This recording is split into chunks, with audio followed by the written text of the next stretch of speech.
চুঁইয়ে পড়া নীতি কাকে বলে বা ফিল্ট্রেশন থিওরি কী? ২ নম্বর প্রশ্নমানের এই গুরুত্বপূর্ণ প্রশ্নটি দ্বিতীয় অধ্যায় থেকে আসে।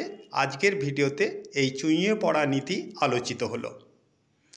1835 খ্রিস্টাব্দের 2রা ফেব্রুয়ারি জনশিক্ষা কমিটির সভাপতি টমাস ব্যাবিংটন মেকলে ভারতে পাশ্চাত্য শিক্ষা প্রবর্তনের দাবি জানিয়ে যে প্রস্তাব দিয়েছিলেন তাকে মেকলে মিনিট বা মেকলে প্রস্তাব বলা হয়। এই প্রস্তাবে মেকলে বড়লাট লর্ড বেন্টিংকে বলেন যে জল যেভাবে উপর থেকে নিচের দিকে ছড়িয়ে পড়ে, ভারতে উচ্চবিত্ত ও মধ্যবিত্তদের মধ্যে ইংরেজি শিক্ষার প্রসার ঘটলে তা ক্রমশ সাধারণ দেশবাসীর মধ্যে ছড়িয়ে পড়বে ও বিনা ব্যয়ে ভারতে পাশ্চাত্য শিক্ষার প্রসার হবে।